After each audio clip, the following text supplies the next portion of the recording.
Este es su servidor, el reverendo Rómulo Cordero. Bienvenidos a este su programa Desde el Desierto. Gracias por darnos su atención. Esperamos ser de bendición para su vida, así como usted es para la nuestra. Que el Señor Todopoderoso nos revele su gloria y traiga gracia y paz en nuestros corazones. Bienvenidos y bendiciones. Hoy hablaremos de el carácter del discípulo dentro del contexto del juicio divino. Oremos. Omnipotente Dios, Padre Celestial, que en tu perfecta sabiduría, misericordia, les has puesto fin al viaje de tus siervos y siervas a través de esta vida difícil. Concédenos, te pedimos, que los que aún proseguimos nuestra carrera entre los peligros terrenales, tentaciones y problemas, estemos siempre protegidos por tu misericordia. Y podamos, Señor, llegar finalmente al puerto de eterna gloria por medio de nuestro Señor Jesucristo. Amén. El carácter de una persona es más bien definido como las cualidades mentales y características morales de este individuo. No hay tal cosa como tener carácter o no tener carácter, o tener mucho carácter o poco carácter. La caracterización o distinción del carácter de una persona a otra se describe mejor como un rico o buen carácter o un pobre o mal carácter. Tener un fuerte carácter también es aceptable. Cuando hablamos de una persona con extremadamente buena salud mental y fuertes convicciones morales, podemos decir que esta persona tiene un fuerte carácter.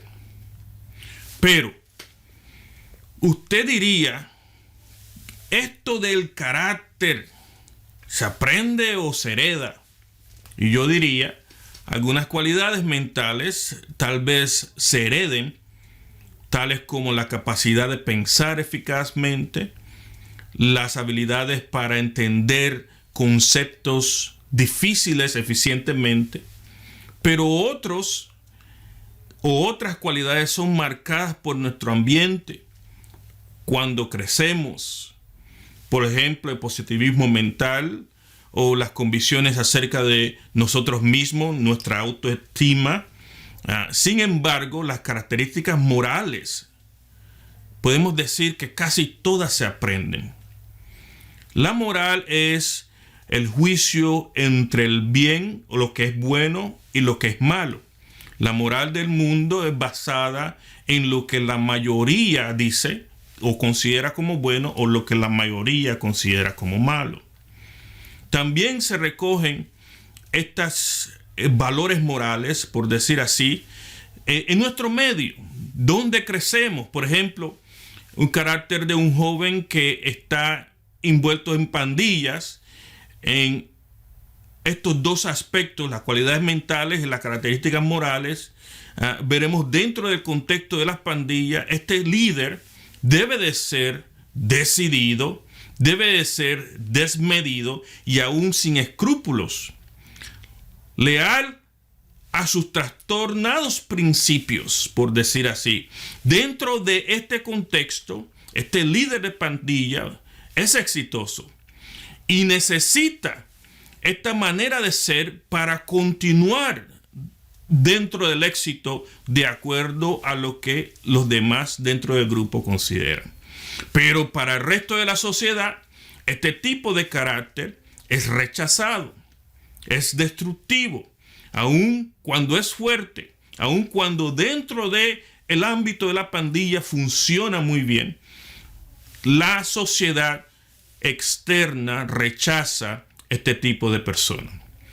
Jesús necesitaba establecer unos criterios específicos sobre la conducta esperada de un líder del reino, o de un líder cristiano, o de un líder creyente.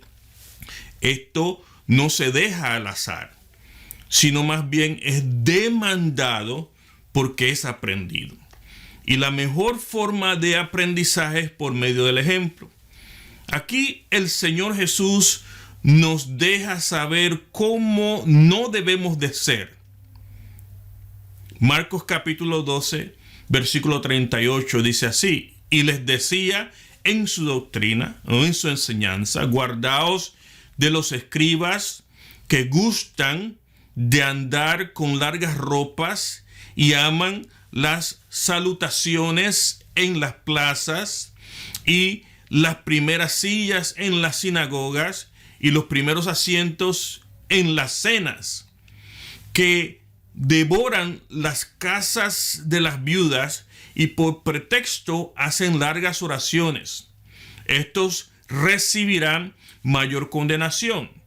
Enseñaban, en otras palabras, no sean imitadores de los escribas, que hacían alarde de sus vestiduras distintas. En otros aspectos de su orgullo era el despliegue de una subcultura completamente distinta a los demás, ya porque eran privilegiados y podían leer y escribir, sintiéndose tal vez más importantes que todo el resto de los ciudadanos de Jerusalén, amando el reconocimiento, el honor de los primeros puestos y la apariencia piadosa, con sus largas oraciones y sus vestiduras distintas.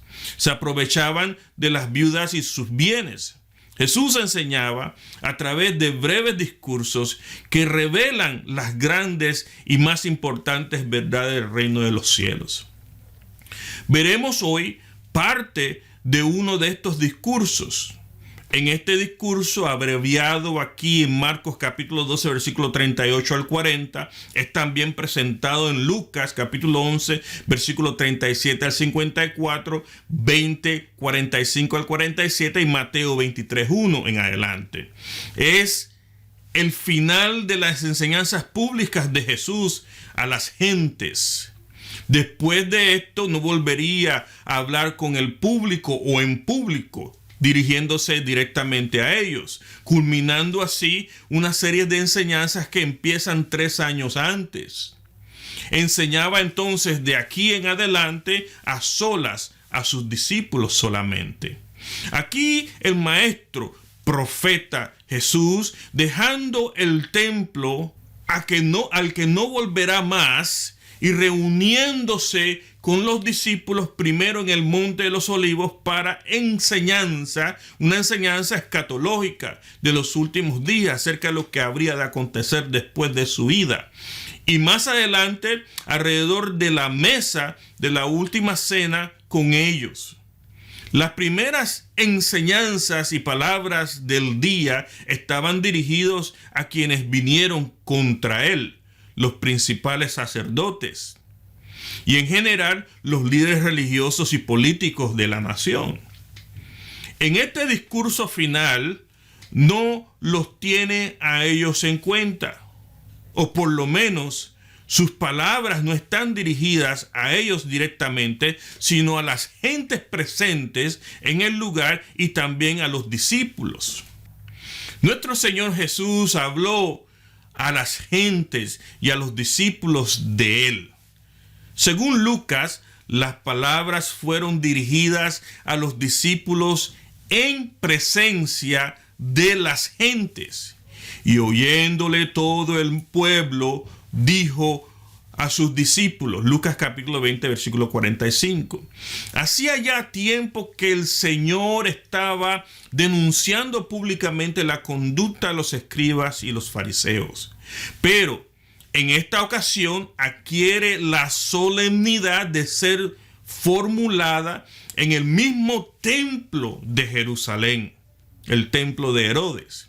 Las acusaciones que el Señor hace establecen la culminación de toda su enseñanza y la conclusión de todos sus discursos públicos. Y la conclusión de todos sus discursos públicos, al estilo profético del Antiguo Testamento, por consecuencia del rechazo y la rebeldía del pueblo contra Dios. Las últimas palabras de quien vino al mundo lleno de gracia, Juan 1:14, son palabras de juicio, agotando la paciencia de Dios.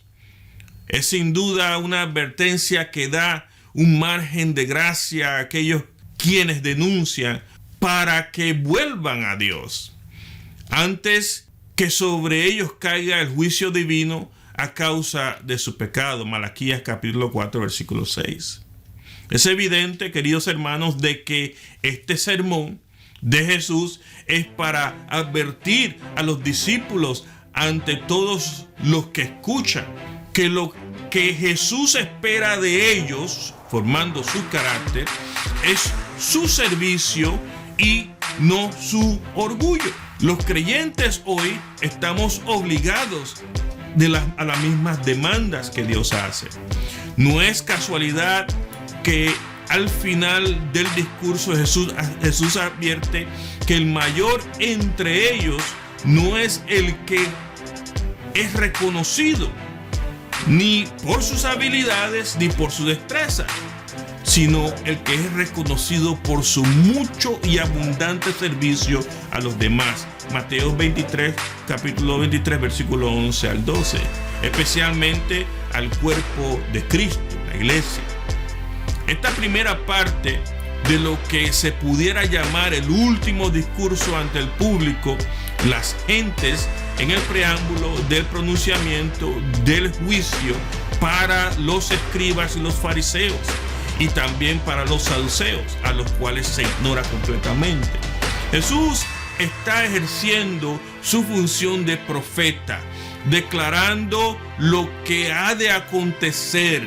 Estas profecías a los grupos religiosos, al templo, la ciudad de Jerusalén, los discípulos y el mundo, cuáles son los recipientes de estas profecías, son parte de las palabras sobre el fin de los siglos y el día de la ira del Cordero, incluyendo su venida.